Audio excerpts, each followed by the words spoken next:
all, welcome to the Martin Lab. My name is Gemma. I'm a second year PhD student, and I study the genes and proteins of carnivorous plants, weird bacteria, and more recently, the coronavirus. Cool. My name is Chelsea. I'm a postdoctoral researcher also in the Martin Lab, and I've also been focusing a lot on the coronavirus recently, specifically trying to build some of those essential proteins so we can test antivirals. And today we're going to share something just a little bit different. The Martin Lab works on a lot of different projects and has a lot of different people, but today we're going to be focusing on anthocyanins, which are plant pigments with hidden features. In this activity, you will be using a mortar and pestle, water, either hot or cold, a paintbrush, butterfly pea flower, hibiscus, a palette, white printer paper or the worksheet, vinegar, and baking soda. Because this activity uses weak acids and bases, as well as possible allergens, please take extra precautions like wearing gloves if you have allergies or are skin sensitive to pH changes. Before we get started, let's talk about anthocyanins and what makes them so colorful. Anthocyanins are plant pigments that make the reds, blues, and purples you see in flowers, fruits, and vegetables. They're a type of flavonoid, which are known for their antioxidant properties. In both plants and in animals like us, antioxidants play a role in protecting cells against unstable molecules called reactive oxygen species, which can damage genetic material and proteins. In plants, anthocyanins also play a role in reproduction, providing the vibrant colors that attract pollinators and seed dispersers. But anthocyanins have a number of uses outside their natural purpose. Food and drink lovers alike know anthocyanins as a non-toxic food coloring. The butterfly pea flowers you'll be using today are often used to give drinks a deep blue hue. On the flip side, wine lovers will know anthocyanins as the dark red stains in their carpets. Anthocyanins have even been studied as possible hair dye alternatives. This is because a number of anthocyanins can be found in the waste products of important crops. As a result, transitioning some of our dyeing needs to these non-toxic biomolecules may help eliminate agricultural waste. Our goal in the Martin Lab is to contribute to the utility of these multifunctional pigments by characterizing as many as we can in a variety of different plants. Today you'll be making watercolors from the anthocyanins in two types of flowers, hibiscus and butterfly pea flower. But before we get into it, let's talk about the physics behind their vibrant color palettes. Picture this. It's a hot sunny day and you're in the market for a new car. As you're test driving, you begin to notice something interesting. The dark-colored cars tend to heat up faster than their lighter counterparts. What's going on? So it has little to do with the type of car and everything to do with the wavelengths of visible light they absorb. In fact, all colorful objects, including the flowers used in this activity, appear the way they do because of the way they absorb light. To understand this, we must first understand what visible light is. Light acts like a wave. It has an amplitude and a wavelength. The amplitude determines the intensity of the light, while the wavelength determines the type of light and its energy. The inverse relationship between energy and wavelength can be seen in this equation, where E is energy, h is Planck's constant, c is the speed of light, and lambda is wavelength. In other words, the longer the wavelength, the lower the energy, and vice versa. Visible light is relatively low energy, with wavelengths around 400 to 700 nanometers. If you've ever seen a rainbow, you've witnessed the full spectrum of visible light. Each wavelength corresponds to a different color, ordered longest to shortest, red to violet. In a rainbow, these wavelengths are visible as separate colors. This is due to the way in which light is refracted and reflected in water droplets. But normally, these wavelengths combine to make white light.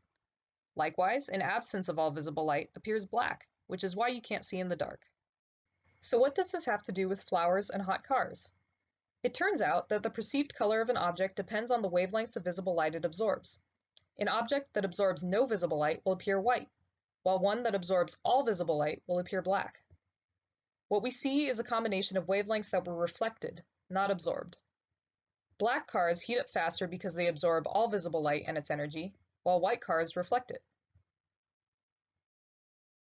For humans, when an object primarily absorbs one color of visible light, it will appear as the complementary color on the color wheel.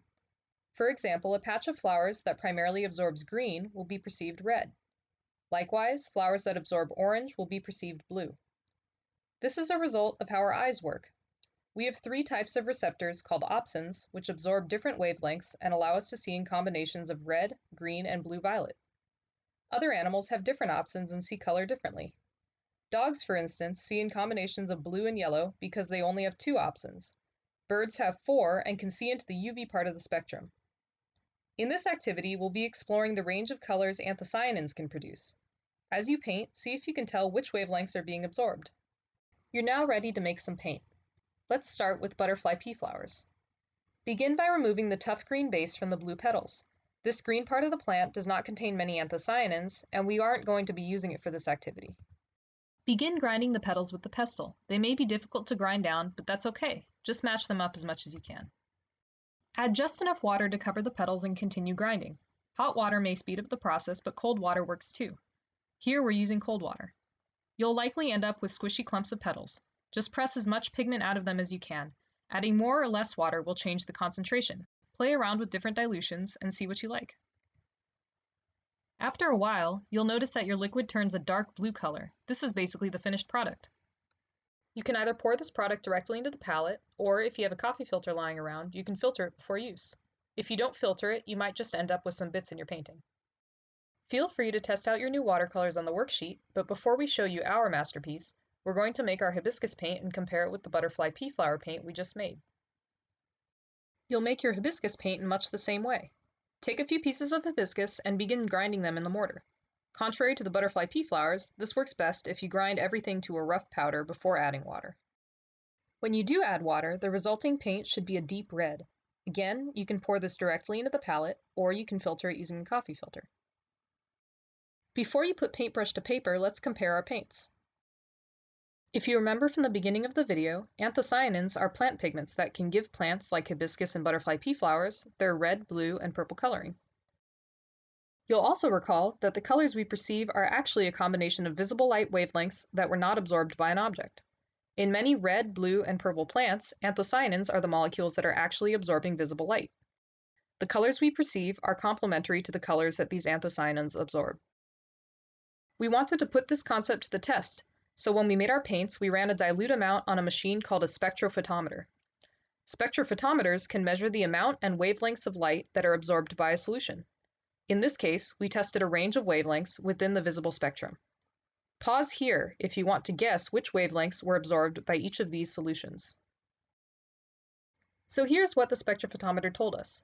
The y-axis of this graph gives us absorbance, and the x-axis is wavelength. Combined, the two tell us the relative absorbance of a particular wavelength of light for each sample. This means that the most absorbed wavelengths of light will appear in a peak for each solution. When we ran these two solutions on a spectrophotometer, we saw two very different peaks. On the left is hibiscus in red, and on the right is butterfly pea flower in blue.